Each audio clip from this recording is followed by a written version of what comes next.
It's time to accelerate. Hi, I'm your host, Andy Paul. Join me as I host conversations with the leading experts in sales, marketing, sales automation, sales process, leadership, management, training, coaching, any resource that I believe to help you accelerate the growth of your sales, your business, and most importantly, you. Hello, and welcome to Accelerate. I'm excited to talk with my guest today. Joining me on the show is Greg Head. He's the CEO of Greg Head Consulting, and until not too long ago, the CMO of Infusionsoft. Greg, welcome to Accelerate. It's great to be here, Andy. So take a minute, fill us in on your background a little bit. How'd you end up where you are today? Well, I've been in the software business for 30 years, starting way back in the late 80s when a friend of mine said, well, you looking for a real job out of college? Come work with me at Egghead Software. Oh, Egghead. Yes. So I'll get right to it. I was Greg Head from Egghead back in the early days of the software business. And That was an ultimate gift to me. So I have fun with that, of course. But the gift was now, weren't they up in Seattle? They were based in Seattle, but it was one of the fastest growing companies in America. And it was the beginning of the packaged software business when it was just coming out of the hobbyist and into the mainstream. And of course, software is a massive industry back then, but back then it was Misfits and the early things. So it was all the new stuff every week, PageMaker and WordPerfect and all that kind of stuff. And I was selling my brains out and learning all this software, managing retail stores, and I just had a ton of fun with that. That was my excuse me, I just remember meeting, I was up there. I met with them for some reason. I'm trying to remember which company I was with where I met with Egghead, but who was the CEO at the time? Victor Alhadeff? Yeah, that's right. Yeah, that's right. He was. I met with him. I forget. I said he was the CEO at the time. I forget what company that was, but very interesting. Yeah, and there I discovered one of the first software programs for salespeople to actually use computers, which they didn't back then. They didn't know how to type and use computers. That was for somebody else. Well, ACT. Oh, ACT, yes. Yeah, ACT and Goldmine and a few others, but It was the early days, and salespeople weren't using it. But the first 10 people I ever sold ACT to at my retail store came back and were raving, and I helped them start using it, and I joined a little company of 10 people in Dallas and started taking that around the country and being the national rep, and I helped grow that company as the product manager, one of the first product managers in the software business. And we sold that to Symantec in 93. So I made my way through Dallas and Cupertino at Symantec. And with the founder of ACT in 1996, when sales teams were starting to use computers and imagine that would be useful, which was a new thing. I helped start a company here in Phoenix called Sales Logics, which was CRM for companies that have outgrown individual user ACT and small work ACT and couldn't afford the complexities of the high-end enterprise software. So did you actually call it CRM at that point? It was called Salesforce Automation way back then. And so when we started Sales Logics, it was Salesforce Automation, which is one of the terrible category names because you had to force people to use it, and nobody wanted to be automated. You couldn't tell your customers, "Hey, I got Salesforce Automation; it's good for you." But you could say, "Hey, I got customer relationship management. This is going to be a good thing." And so the 90s is when salespeople started to use computers, and email was the thing that got them really on it. But we grew Sales Logics. We went public in 99. We actually bought ACT back from Symantec, and I ran that business for another 5 years and lived through the .com and all that, and spent a few years with some other startups and helping and consulting and advising. And then I joined Clayton Mask at Infusionsoft, which is sales and marketing software, CRM and email and automation for small businesses, most like yourself and the rest that have big email lists and want to monetize and automate all of that, which a small business can't do. And so that's what Infusionsoft is. And so it's like the Salesforce.com for small businesses these days. And we grew that from scrappy, $15 million company up to $100 million. And I left last year, and I go back to the early stages. So I'm an early stage growth guy. After invention and during the whoosh of growth, if you do it right, and then it turns into more of a machine. And so I've helped two companies in Phoenix grow to $100 million. And I saw both of those founders today, Pat Sullivan, the ACT founder, and Clay Mask Very of interesting. Infusionsoft. So I like helping the crazy ones grow their businesses. And it always looks crazy before it looks obvious. Well, that sort of leads into a topic I want to talk to you about, because you've written an article about the 7 telltale signs that you have strategic problems that will limit your growth, as you just talked about. So the first one is that I thought it would be fun to go through these. The first one is that you say that you have mediocre revenue growth despite lots of energy and attention. Well, as you know, helping companies that are ambitious and trying to grow, it's always it's like climbing Everest. It's not easy. It's full of treacherous obstacles, and usually companies, they get onto something and they start moving and something works and that team works and there's a market opportunity and they just go great guns.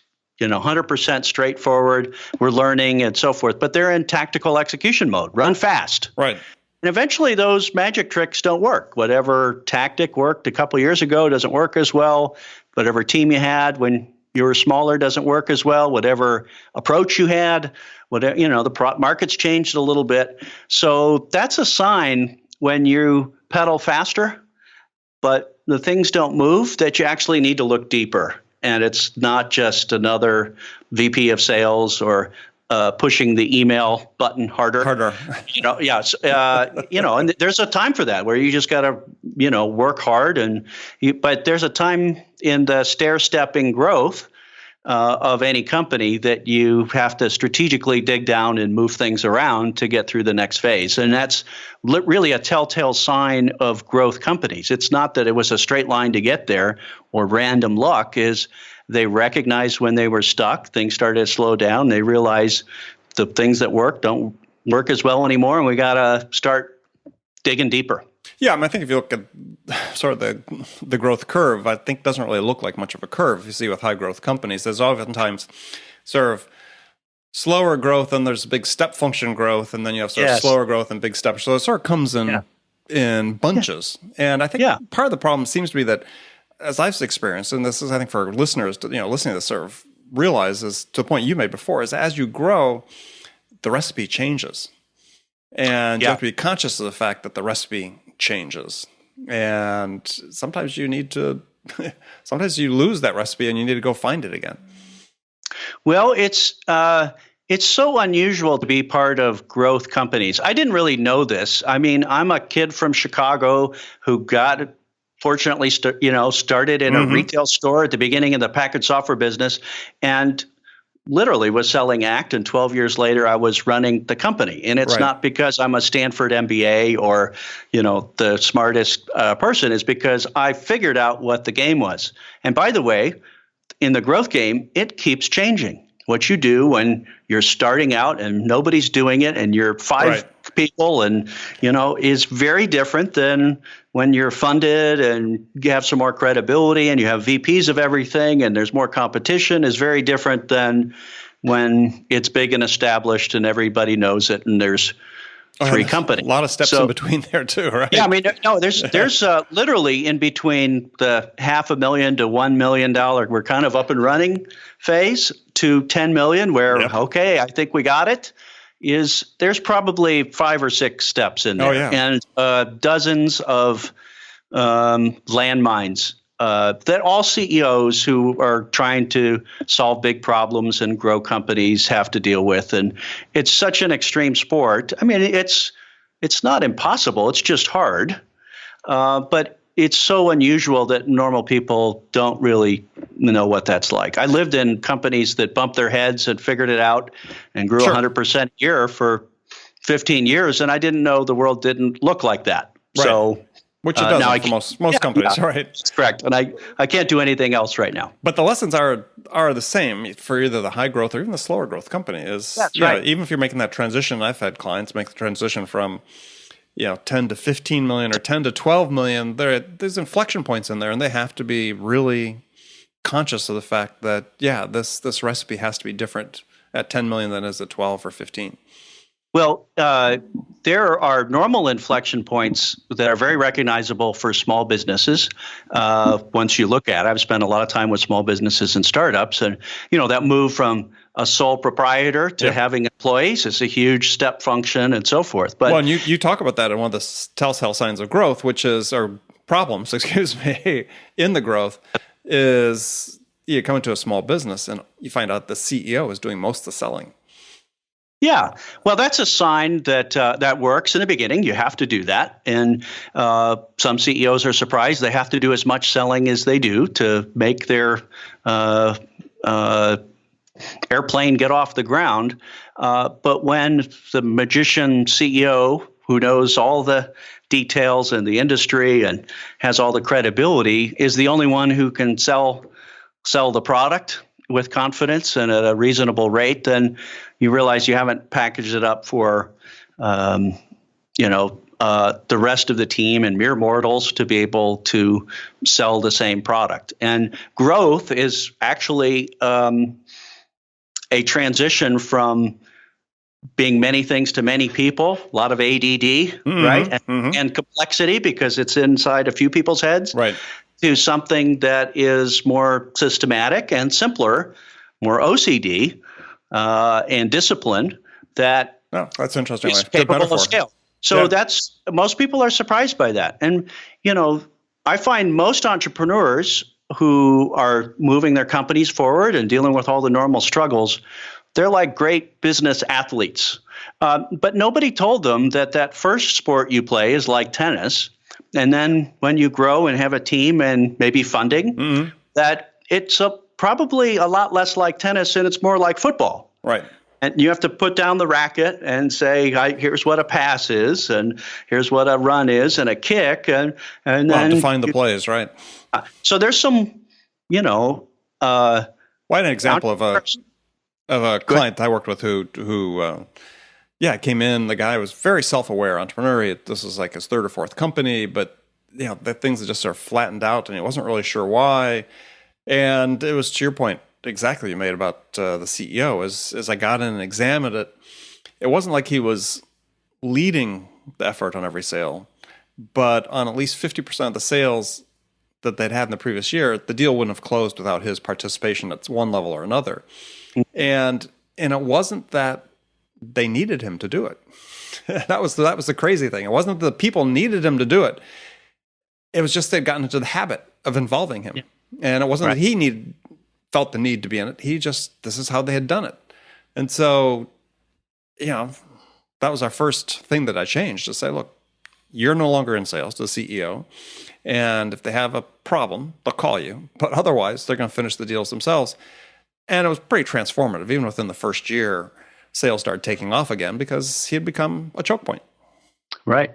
At Infusionsoft, when I joined, we had just over 100 employees, and it looked like kind of an ADD company, selling to everybody and not saying no and add any feature if somebody wanted it, and kind of moving in all directions, which works when you're a smaller company. Right. And then we created more focus in the business for a certain kind of customer that has a certain kind of need, and we narrowed the product and tried to contain it. And our growth started picking up. It literally went from 0% growth 6 years ago to 40%, 50%, which means doubling every 2 years. Right. So what we would find as fanatic, smart, energetic, very connected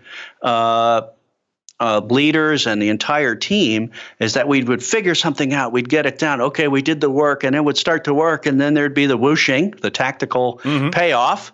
And then as the company grew, more people, more customers, the level of complexity in the business grew, that about every 18 months, there would start to be frustration and raising of voices. And the thing that worked 18 months ago, didn't get the same results. Sure. And literally had to stop everything, or stop what we were doing there, examine it, do the hard work to let go of something and grab onto something else. And that's how companies do it. And there isn't a company that goes from 0 to 100 million and skips all those steps. Well, sometimes you move it faster, and sometimes with a little less angst, but either you're getting stopped there at any step along the way, or you're dealing with hard stuff and getting through it. Yeah, well, I think one of the things that you just said that was really sort of interesting to me is that, and I think for people listening to this, it's really important to pay attention. Is that what I heard you say is that in a high growth company, about every 18 months, you basically have to sort of hit the reset button. Yeah, and that's okay. I mean, that's not a sign of weakness. That's a sign of strength. Is that you have the discipline to say, look, yeah, things have changed enough that we need to sort of, let's say, put our finger on the reset button, and we're sort of doing a little bit of a turnaround here. Because I get that question all the time is from clients. It's like, well, I don't need to do a sales turnaround because we're doing okay. I haven't hired a new VP of sales. It's like, no, you don't wait till you hire a new VP of sales to hit the reset button. Is something you should be doing yourself. Yeah, and that's because the first rule of the game is to know what game you're playing. And the game continually moves as your company grows. And, the old saying that if you're a founder and then you get VCs, that if you grow to a certain point, then the VCs are going to replace the founder, right? That's kind of the reputation that's out there. But they don't want to do that. They want the CEO to keep growing through the phases, which means that they need to stop saying that I'm the best sales guy in the company. Right.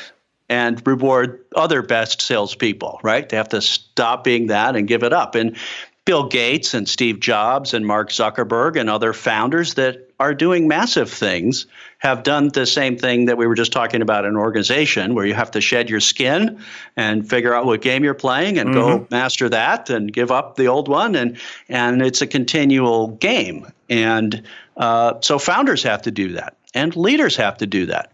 And the faster you grow, the higher the velocity of your role, and the faster you need to move. So most people think it's just about adding new knowledge and skills and capabilities, but you have to stop doing the things you did before. Well, I think in some cases, right? And I think to sort of aligned with the point you're making, though, is for entrepreneurs and so on, is that, or not entrepreneurs, but for companies that are growing and executives coming in or people coming in, is increasingly, and I think this is a smart thing, you hear this more and more, is people say, okay, well, I think it was CEO of LinkedIn that wrote this book, talking about tours of duty, right? So when you hire people, is sort of like in the military, you're there for 2-3 years, that may be the role that's optimum for you. That stage of a company's growth, and it's not like everybody has to grow with the company at all times. Right.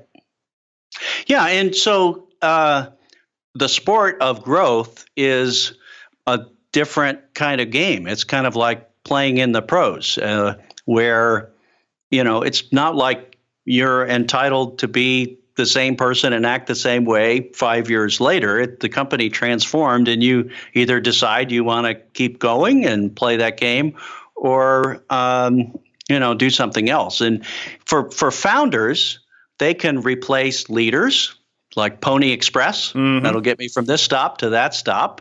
And a little bit of that knowledge and transformation, stepwise change, comes from leaders who've been to the next level, and they just bring that in. But they actually have to Pony Express themselves as they get through it. Otherwise, they don't get to play. So that is one of the major reasons that companies get stuck. It's not that they can't figure out how to set up CRM and ship their product and email correctly. It's because something deeper and less visible is keeping them at that stepwise function. Well, and that's the natural state of things, because most companies don't grow up to be LinkedIn or Microsoft or Infusionsoft. Well, and one of the cardinal sins you talk about is hopefully I can say this without having an explicit rating on my podcast, is companies sort of making crap up. We'll change it from stuff up. Making stuff up every day. So just sort of freewheeling it. And there is a time when you need to have a plan. I worked at Apple in sort of some of the early days of Apple, and it was a fairly good sized corporation at that time, and there were no business plans, at the department level. I mean, money was coming in. Any budget I wanted, I got for what I was doing at the time, which was, it was crazy how much money I was getting. And they changed that eventually, but a lot of companies still operate that way. Well, and to be honest, that sport makes sense when you're early and playing with a market and seeing what sticks and trying things and aligning. But the more people you add to the system, the more the customer expectations go up. Mm-hmm. When Facebook first started, we didn't really care if the feature didn't work or whatever. But now, if the image doesn't happen in a second, we're frustrated. Right. Things change in the maturing process. So that's why I talk about ADD to OCD, right? Yeah, I like that. Most entrepreneurs think the game of starting is what the game is like when you grow a big company. So it's kind of like the chef that says, well, I'm a really great cook. I love to cook. I can cook any kind of food, and I love to do different things. And isn't that fun? Well, that's completely different than what a chef does when they make a restaurant. Because at a restaurant, you make one kind of thing for one kind of customer in one place every day. And the more obsessive you are about making it consistently and great, high quality that other people can do, the better your restaurant is. Right. And that's actually, Steve Jobs tried to deny that, and then he came back and he said, oh, no, where it's all about the discipline, right? And the focus. So, there's a time to go find your focus and then to be focused and be that. What the world hears on the outside for a scalable company is a company that, went from trying things and being very focused. Jeff Bezos, when he started Amazon, knew that he could sell anything that could fit in a box. Right. As e-commerce. He had a vision, but he chose just books. And so he, of course, because books weren't perishable, and if you had one warehouse, you could send it around, and smart people who would put credit cards in a browser, that was a pretty good thing to sell to them. Right. And there was already a database and so forth. But the discipline to say no to everything else is what defined Amazon. And you of course, remember the second player to Amazon back then in the online books. No, we don't. Yeah, who was it, by the way? I don't know. Oh. They were so dominant that they added DVDs and CDs. 3 years later, they were public and smoked every buddy out, changed the entire industry, and they slowly added one more thing. And so entrepreneurs and growth companies, they see the big companies, McDonald's, it's everything. It's not just hamburgers, it's salads and coffee and breakfast and all that thing. And they see Amazon selling everything to everybody. But in the very beginning of any company that grows up, show me a big company and I'll show you their growth spurt when they were laser focused. And they said, no, we are just this. Just coffee was, high quality coffee in a retail was Starbucks. Right. And nobody starts being many, many things to many people. Big companies usually end up like that. But nobody sees how that was made. And by the way, when big companies look back and they say, oh, yeah, we've always been everything to everybody. They kind of, forget about the stair-stepping and, the laser focus that they had. Yeah. Right. And to your point, it's really important for companies to be able to say no more than they say yes. So, I wanted to, in the time we had left, I wanted to talk a little bit about the, some interesting thoughts about how to rethink your strategies, and you had some questions people should pose to themselves, which I thought were really interesting. So, and I think whether you're an entrepreneur, I think even if you're an individual salesperson, these are some really interesting questions to ask yourself. And one was that I liked is, going forward, if we're making a plan, what would we do if we could not fail? Yeah. Interesting perspective to have to do planning. If we couldn't fail, what would we do? Right. And planning and that time to get out of tactical execution mode, which is where life happens and progress happens, but occasionally you have to step back and look at it really deeply. And there's some simple ways to do that, just kind of assess where we've been and what needs to happen next. But it's always useful to pull your mind, stretch it like taffy, and try to break some of the focus, the blinders that we put ourselves on when we're growing companies. And that's a great one. What would we do if we could not fail? What would you do if you had no fear? Right. Creates opportunities. And the fun thing, I know you advise a lot of companies. We get to come as outsiders, get right to the core questions and start wrestling that thing around and ask questions they wouldn't normally ask themselves. But what I find, I was just doing this yesterday with a very fast-growing company here in Phoenix. They went from, in their first year of business, did $100 million in business. Whoa. And they're in the real estate business. It's going to be one of the biggest things. Wow. But even as big as they're thinking, and they're thinking massively, in one corner of it, I said, now just let go of all imagination. If somebody could endorse you to tell your story and move everybody along faster, it's a newfangled way to do the housing game, to sell your house. Who would you imagine would be the best one? We played with that for a while, and then we threw the ball way out there. Warren Buffett. And said, no, actually, right. He was one of them that came up because he said, last time when the housing market went south, he said, if I had the right vehicle for that, I would buy houses, all day long. And the housing market changed when he said that. So they thought of other things, and they realized there's people in the room who knew that person, and we'll start making calls tomorrow. So sometimes entrepreneurs think so far ahead they can't deal with today, and sometimes there's so much in today they can't move these things around. And this is really the game that most people don't play. The reality is this is a made-up game, right? And we're making things up ourselves. We're creating products. We're creating companies. We're creating categories. We're creating sales comp plans. The world that we exist in was created by people who, ventured out and made things up. So, and also then luck. They become true. Luck plays a big role in it as well. So, if you're open to succeeding, and you said, what could you do if it couldn't fail? Yeah, luck may help you along the way. Yes. And there's a lot of big problems in the world. I mean, all that's left is the big challenges. The easy stuff is we don't worry about anymore, right? The big stuff is the stuff that needs addressing. And we need more entrepreneurs and companies and people to aim high to solve some big problems and go after it like they couldn't fail. And just like Steve Jobs always said, it's the crazy ones who, if those that think they can actually change the world are the ones that usually do. Right. And, that's just the fun of all this game. Yeah.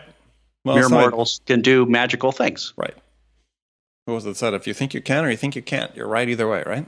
That's exactly right. Right. So, Greg, we're actually in the last segment of the show where I've got some standard questions I ask all my guests. And so the first one is one that, I've posed to well over 400 people right now is if you were just hired as VP of sales by a company whose sales have sort of stalled out, sort of like we just talked about, growth got stuck, CEO, the board are anxious for things to happen quickly. What 2 things would you do your first week on the job that could have the biggest impact? Well, my simple method through all these years is to jump in and see as quickly as I can what the current state of things are. And I don't take it at face value. I keep digging till because I know it's all made up. I'm just going to keep digging around and see deeper than the sales team and the comp plans and product. And I'm going to, get through that pretty quickly. Right. And then I'm going to go straight out and come through it the other side and say, how does the world see us and how do our customers and our prospects see us? And jump right out of the building the other way. Right. And so that's the part of the magic trick I have. It's not magic, but if I know it's all made up and somebody hands me a comp plan and says this is the way it is, I say, I appreciate that. Somebody made that up. And I imagine we can move things around. And you go on the other side and you talk to customers and partners, there's things in their head and beliefs and so forth. And, that's true and that can be moved too. So it's assessing all of that from the inside and the outside. Well, really, it sounds like, sort of as you're talking about, is really understanding people's perceptions of what the problem is. Yeah. And the thing with perceptions, the thing with perceptions is, perceptions are emotional looks at things. So you look for consistency, I think. I would say, I'm not putting words in your mouth, but at least when I do that, I do the same thing. I don't take anything at face value. And at some level, you start seeing some connections and consistency. Right. In the story. And that's part of the gift that I can give as an outsider with a lot of different perspectives. I'm not in the firefight.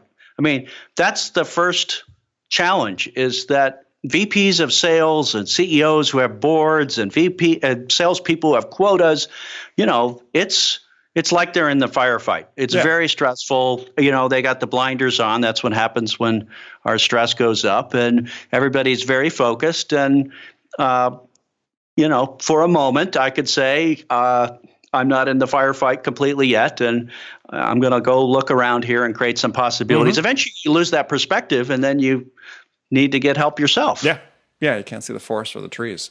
That's right. Okay, so some rapid-fire questions for you. You can give me one-word answers or elaborate if you wish. So the first one is, when you, Greg, are out selling your services, what's your most powerful sales attribute?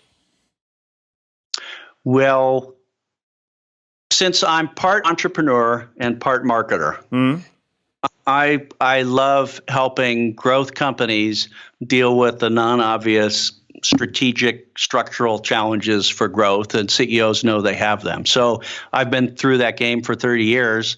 And when I talk to CEOs, we can put our finger on it pretty quickly.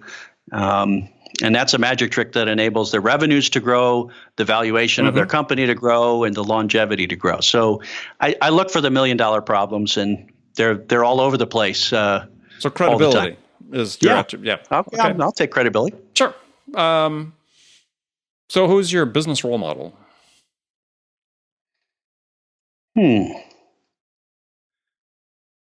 Well, 2 years ago, I'll say Jim Collins. Okay. Jim Collins is a master of, from an outside, for much bigger companies, to come in and put his finger on very intrinsic problems, to reveal it in a narrative that's useful to everybody, and to create a model for getting through the growth phases. Okay. We did some work with him, and he really has the magic trick. Okay. One book you'd recommend every entrepreneur should read?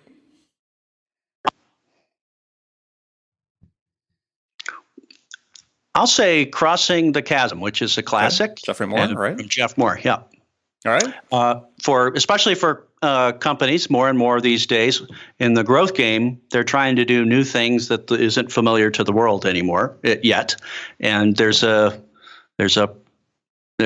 way to get through that. That hasn't changed in all these years. Okay. Yeah, it's a good book if people haven't read it. So, last question for you: what music is on your playlist these days? I play acoustic guitar, so I listen to a lot of singer-songwriter. So I'll say Ryan Adams is. Oh, Ryan Adams, okay. It's right up. Very good. Are you in a band? Occasionally. Occasionally. Okay. So you do gigs? Yeah. Well, jams. How about that? Jams. Okay. All right. Yeah. Free. No one's paying. Yeah. Okay. Well, good. Well, Greg, thanks for joining me today. So tell people they can find out more about you and connect with you. Well, they can go to my website where some of the topics we talked about are on my blog. Sign up for my newsletter at greghead.com, GREGHEAD.com, and they can connect with me on LinkedIn if they want to have a chat about some of their growth challenges. Okay, excellent. Well, again, thank you for joining me. And remember, friends, thank you for joining me. And remember to make sure that you deliberately learn something new every day to help you accelerate your success. An easy way to do that is join my conversations with top business experts like my guest today, Greg Head, who shared his expertise about how to accelerate the growth of your business. And if you enjoy Accelerate and the value we're delivering, then please also take a quick minute right now to go to iTunes, Stitcher, or wherever you listen to the podcast and leave your feedback. It'd be very much appreciated. So thanks again for joining me. Until next time, this is Andy Paul. Good selling, everyone. Thanks for listening to the show. If you like what you heard and want to make sure you don't miss any upcoming episodes, please subscribe to this podcast on iTunes or Stitcher.com. For more information about today's guest, visit my website at andypaul.com.